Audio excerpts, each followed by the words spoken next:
While the aroma of freshly brewed coffee can be irresistible to many, the effects of caffeine on our mental health can be astonishing. Today, we're going to unveil the 6 shocking effects of caffeine on anxiety. Stay with us and find out how this popular substance impacts your emotional well-being. Personally, I find the last one super important for everyone to understand. Number 1. Increased heart rate and blood pressure. First off, caffeine stimulates the central nervous system, potentially causing an increase in both heart rate and blood pressure. For those already dealing with anxiety, this additional stimulus can heighten feelings of nervousness and tension. Imagine waking up on a Monday morning, the alarm ringing persistently.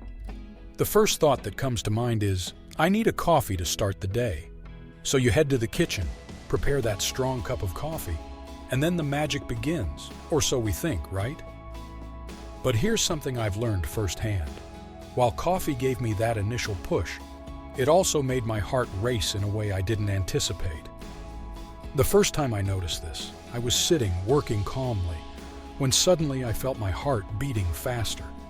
At first I thought, wow, this must be the power of coffee kicking in. But after a few times, I began to realize there was more at play. Caffeine, this magical component of coffee, has a stimulating effect on our central nervous system. This means that, in addition to making us more alert, it can increase our heart rate and blood pressure. For someone like me who is naturally anxious, this additional boost wasn't exactly helpful. Instead of feeling more focused, I felt more nervous and restless, as if I was about to give an important presentation unprepared.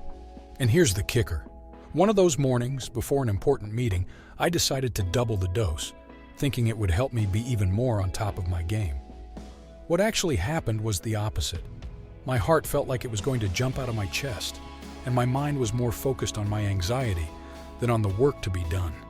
Of course, I still love my morning coffee, but now I opt for less potent versions or even decaffeinated, depending on the day. And the difference in my anxiety level? It's noticeable. Number 2. Worsening anxiety symptoms.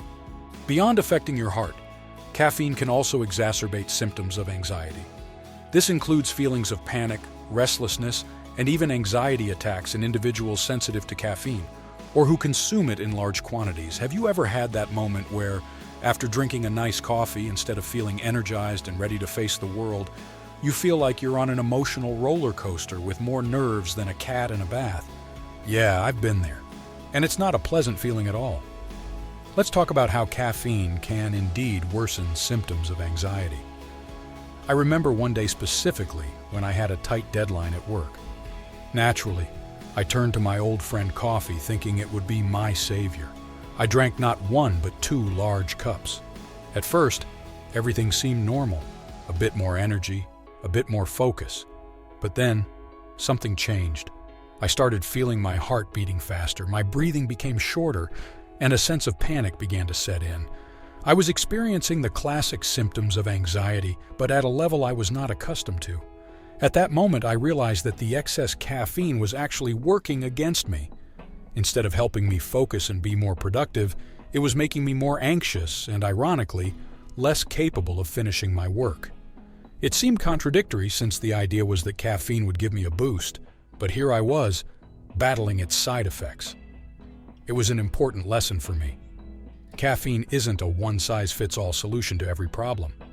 For people like me who have a predisposition to anxiety, it can indeed exacerbate symptoms such as nervousness, restlessness, and even panic, especially if consumed in large amounts. Since then, I've learned to be more mindful of my caffeine intake. This doesn't mean I've completely abandoned my beloved coffee, but now I respect it more. I pay attention to how my body and mind react to it. On days when I know my anxiety might be more on edge, I opt for lighter alternatives or even a calming tea. After all, learning to listen to what your body needs is a crucial step towards taking good care of your mental health. Number 3, sleep disturbance. A good rest is vital for managing anxiety. However, caffeine can disrupt your sleep cycle, making it harder to fall asleep and stay asleep, which can elevate anxiety levels throughout the day. Sleep.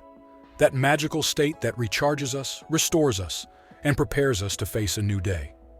But have you ever noticed how one extra cup of coffee can turn a peaceful night's sleep into a long session of tossing and turning, counting sheep until they morph into little insomnia monsters?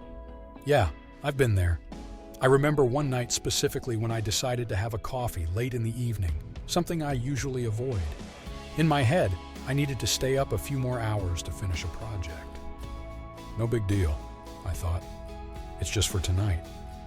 Well, that late-night cup of coffee had other ideas.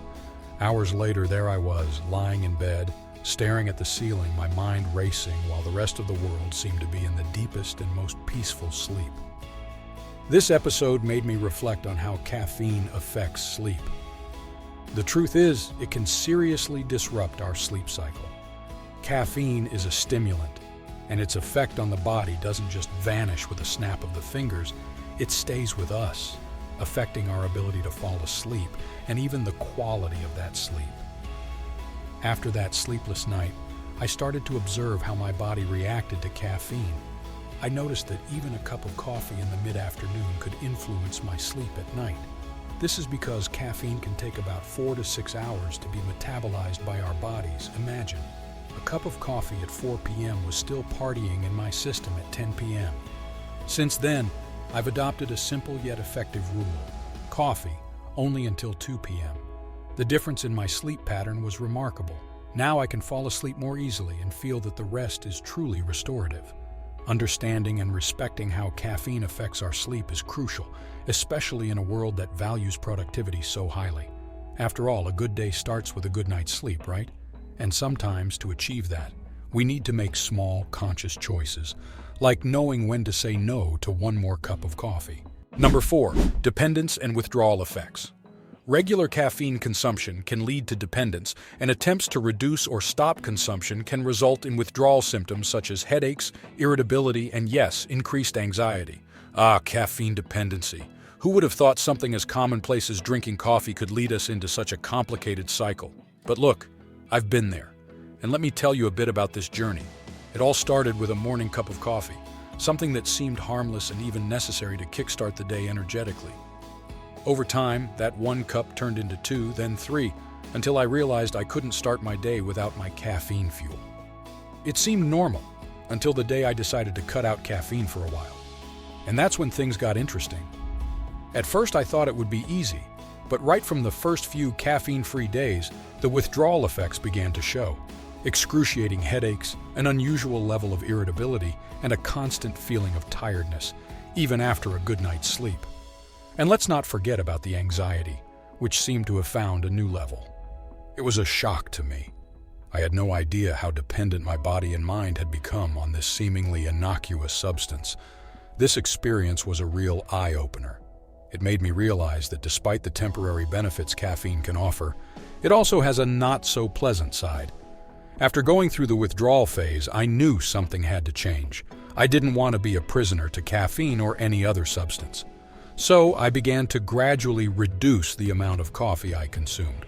I replaced some cups with green tea, which has less caffeine, and lots of water to stay hydrated. I also dedicated myself to creating a healthier sleep routine, so I wouldn't rely on coffee to wake up in the morning. Today, I still enjoy a good coffee now and then, but now it's for pleasure, not necessity.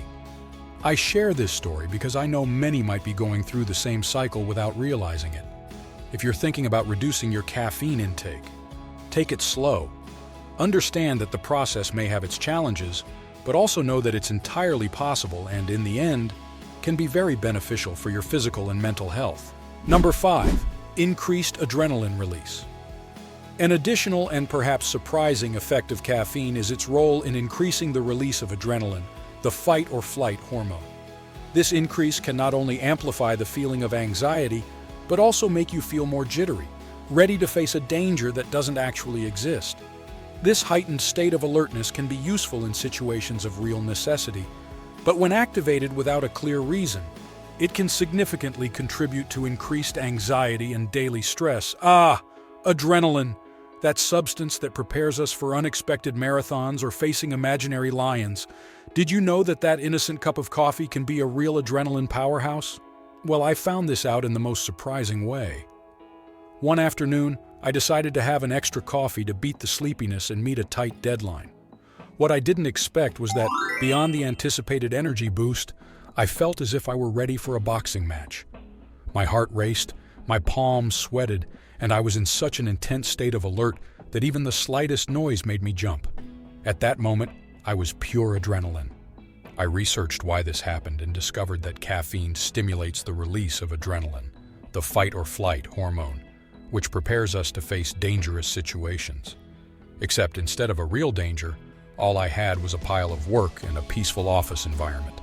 The adrenaline, meant to save me in a life-or-death situation, was making me anxious and overstimulated for no apparent reason. This episode made me reflect on the use of caffeine and how it affects our bodies in ways we often ignore. I learned that while a bit of adrenaline can be useful in specific situations, such as helping us stay awake when we truly need to, an excess can lead us into a state of unnecessary anxiety and stress. Number 6. Effect on neurotransmitter balance.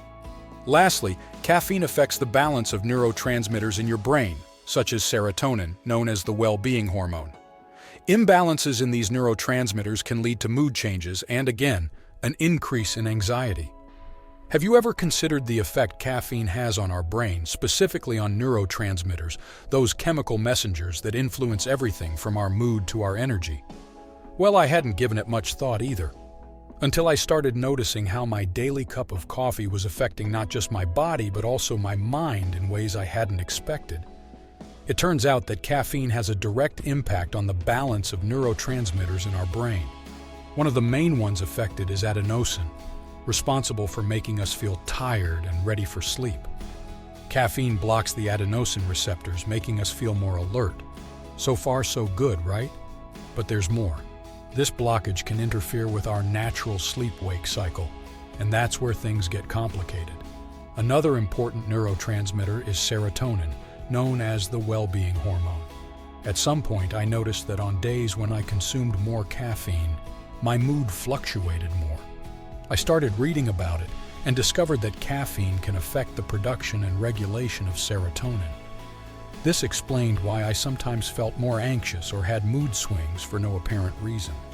Moreover, caffeine also increases the release of dopamine, giving us that pleasure and reward sensation from a good coffee.